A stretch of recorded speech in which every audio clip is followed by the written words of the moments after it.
Bonjour, voilà, je suis professeur Laurentines, je suis neurochirurgien au CHU de Besançon. Je fais partie de ces 1200 chefs de service qui avaient démissionné de leur fonction administrative il y a 2 ans. Et je sais pas, je voulais faire cette vidéo pour essayer de vous faire prendre conscience un peu de la situation actuelle du système de santé et puis de l'hôpital. Parce que vous avez l'impression que vous êtes au courant des choses, mais vous n'êtes au courant que de la partie émergée de l'iceberg en fait. Et ce qu'on voit autour de nous, c'est juste une espèce de chaos qui est en train de s'installer, d'effondrement pour lequel personne ne peut rien, parce que nos politiques n'en ont rien à faire de la santé des Français. Et quand on voit ce qu'on voit récemment, plus de 30 enfants qui ont été transférés dans des hôpitaux périphériques de province à partir de la PHP, qui est quand même un des plus grands complexes hospitaliers d'Europe, qui a été mis à feu et à sang et rendu exsangue par Monsieur Martin Hirsch, qui a fini par démissionner une fois qu'il avait fait le sale boulot, et maintenant qui exerce comme vice-président de Galileo Global Education, qui est une société privée d'enseignement privé, qui est une des plus grandes sociétés d'Europe d'enseignement supérieur, et qu'on voit ces enfants qui sont transférés loin de leurs parents dans des hôpitaux de province, avec les risques que cela comporte en termes de morbimortalité, car on sait que tous ces transferts, bien sûr, sont extrêmement dangereux pour des enfants fragiles qui relèvent de la réanimation. On comprend bien les dégâts irréversibles qui ont été infligés aux hôpitaux français, en particulier à la PHP. Et puis moi, je vois dans notre quotidien euh, ce qui se passe. Vous n'êtes pas au courant, en fait, que maintenant, on est dans le dur depuis septembre dernier et que la situation actuelle de nos hôpitaux met en jeu vos vies et votre espérance de vie et votre qualité de vie. Quand on voit qu'un patient qui a une hernie discale énorme peut pas être hospitalisé en urgence dans un hôpital de la région parce que le 112, le fameux numéro où on appelle les urgences, lui interdit d'aller aux urgences en fait, et que le lendemain le patient se paralyse des jambes et de la vessie, qu'il n'arrive qu'au bout de 42 heures à 5 heures du matin au CHU de Besançon pour être opéré de son hernie discale, et qui se retrouve après à marcher avec des cannes, qui doit se faire des autosondages urinaires pendant 6 mois, qui a probablement des troubles sphinctériens, des troubles de la fonction érectile. Vous imaginez un petit peu ce que dans le couple ce que ça peut donner, qui peut pas reprendre son travail parce qu'il marche avec deux béquilles maintenant. Euh, on voit bien, nous, ce que vous ne voyez pas sur le terrain, c'est les conséquences physiques, psychiques, sociales de toute cette incurie. Quand un patient fait une rupture d'anévrisme sur son lieu de travail, qui tombe dans le coma, patient de 50 ans, euh, que le SAMU n'a pas les moyens ou le réflexe de l'envoyer sur le CHU, que le patient, mais ensuite, parce qu'il passe dans les arcanes euh, du système d'urgence tel qu'il est actuellement, et ce n'est pas la faute des soignants, c'est le système tel qu'il a été dégradé maintenant, passe par ce système-là et met 9 heures pour arriver sur la table opératoire.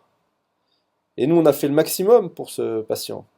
On a opéré ce patient en urgence, on a fait du bon boulot, on a reconstruit son anévrisme, évacué l'hématome, et quand vous voyez que ce patient, finalement, du fait de ce délai de prise en charge, a la moitié de son cerveau qui est noir d'ischémie, et qu'il ne pourra pas survivre de façon...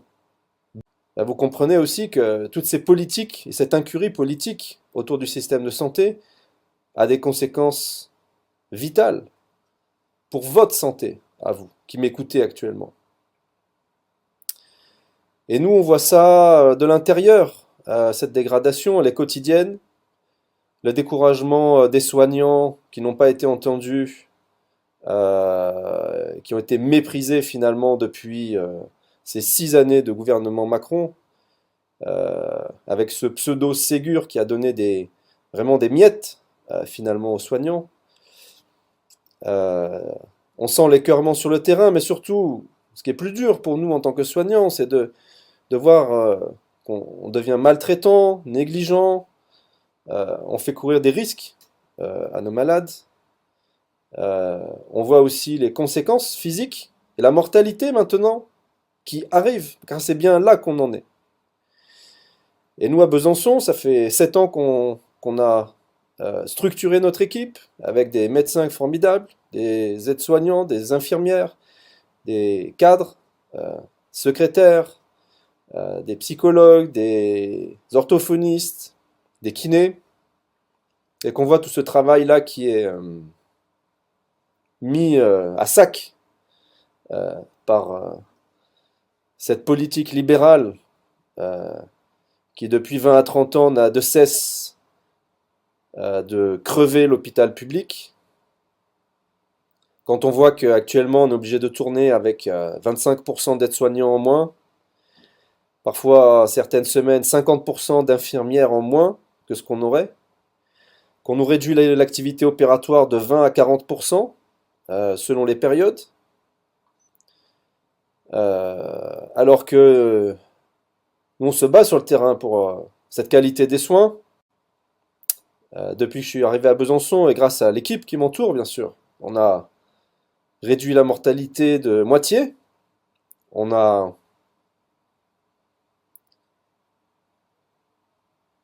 réduit le taux d'infection nosocomiale par 3.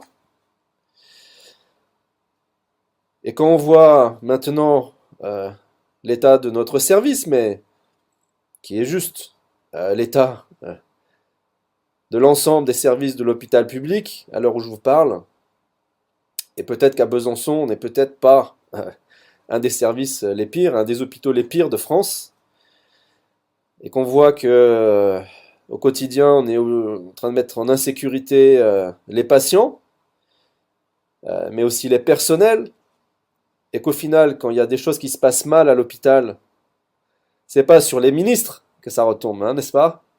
C'est pas sur les directeurs d'hôpitaux non plus, qui ne viennent jamais sur le terrain.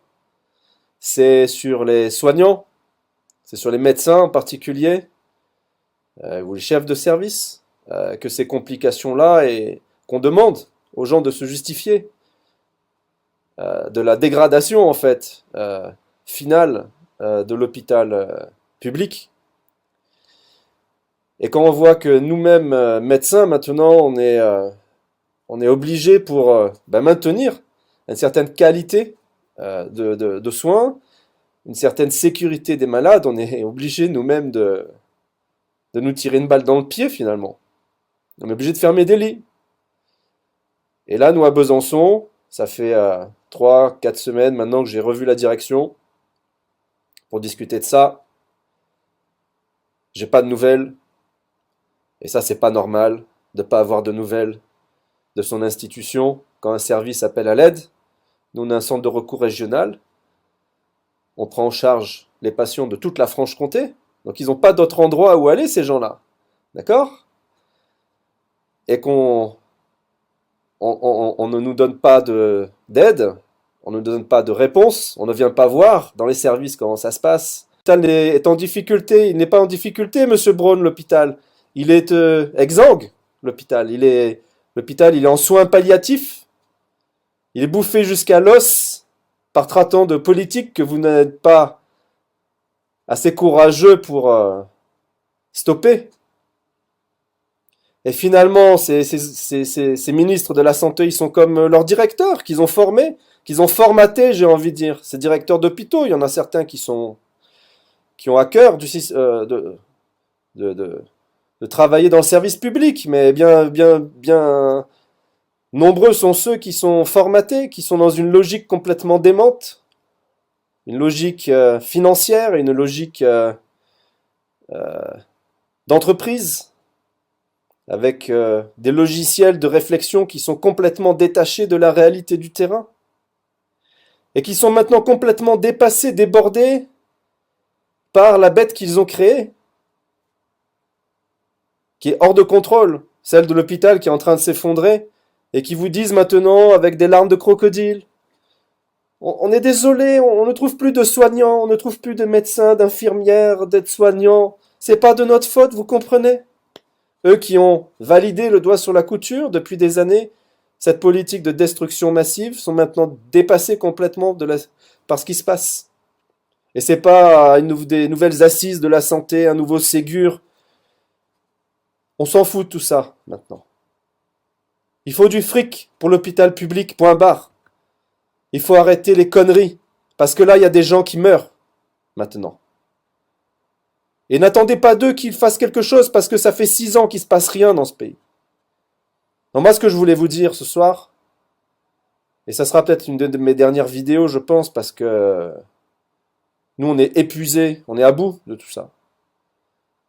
C'est n'attendez pas qu'un de vos proches, qu'un de vos enfants soit condamné parce que l'hôpital n'est plus en mesure de le soigner correctement. En France.